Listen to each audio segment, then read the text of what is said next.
Notre garage a toujours été la seule pièce que nous ne pouvions pas vraiment utiliser. En été, il se transforme en four, et la seule solution qu'on avait, c'était de sortir ces énormes ventilateurs. Voici ce avec quoi on commence. 29 degrés Celsius. Aïe! Alors, voilà le plan. Nous avons choisi le modèle Lapland, un monosplit de 18 000 BTU. Dans la boîte, vous avez l'unité intérieure, le condenseur extérieur, la télécommande et le kit de raccordement. Nous avons aussi pris le kit cache tuyau pour que tout soit propre une fois fini. Avec notre ami électricien et mon mari, on se sentait vraiment en confiance pour le faire nous-mêmes. On commence par l'unité intérieure. Nous avons repéré l'emplacement, mis le support de fixation parfaitement de niveau, puis percé le trou de passage vers l'extérieur. Prenez votre temps pour bien mettre ce support de niveau. Tout le reste en dépend. Nous avons ensuite fixé l'unité intérieure au support et passé les tuyaux par le trou percé dans le mur extérieur à côté de l'unité. Ensuite, nous avons raccordé les tuyaux en cuivre venant de l'unité extérieure pour terminer l'installation intérieure. À l'extérieur, nous avons posé le condenseur sur sa dalle et commencé à travailler sur les raccordements. Avoir un électricien sur place a vraiment été utile. Nous avons évasé les conduites de réfrigérant, tout raccordé, fait le vide dans le système pour le purger et câblé le sectionneur. C'est la partie qui paraît intimidante, mais si vous allez lentement et que vous vérifiez 2 fois chaque connexion, c'est faisable. Avoir des tuyaux apparents le long du mur n'est pas très esthétique. Nous avons utilisé le kit cache tuyau décoratif en PVC. Il suffit de le couper à la bonne longueur et de le clipser directement sur les tuyaux.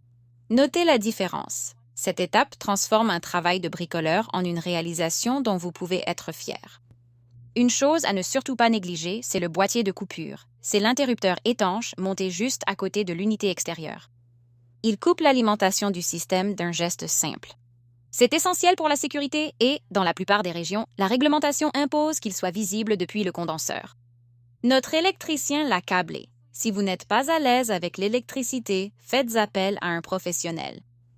Après avoir trouvé l'emplacement idéal pour la télécommande, il était temps de l'allumer pour la première fois. Nous avons pris la télécommande, réglé en mode froid, choisi notre température et là, de l'air frais tout de suite. Alors, mettons vraiment des chiffres là-dessus. Nous avons commencé à 25 degrés ici et nous l'avons fait fonctionner tout en surveillant comment il rafraîchissait la pièce. Voici la partie intéressante. Il consomme le plus d'énergie au début lorsqu'il travaille pour faire baisser la température.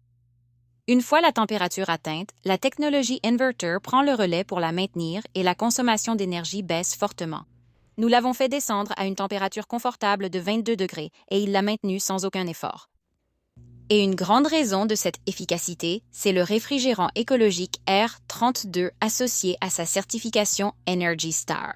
Il est conçu pour tirer le maximum de chaque watt et on le ressent vraiment. Et ce n'est pas seulement pour l'été. Cet appareil est conçu pour fonctionner de moins 13 degrés jusqu'à 125 degrés. Il ne sert pas qu'à rafraîchir le garage en juillet, il le chauffe aussi en janvier. Si votre garage est resté inutilisé parce qu'il fait trop chaud ou trop froid, c'est la solution. Le mini-split Lapland de 18 000 BTU a transformé notre garage en notre pièce préférée de la maison.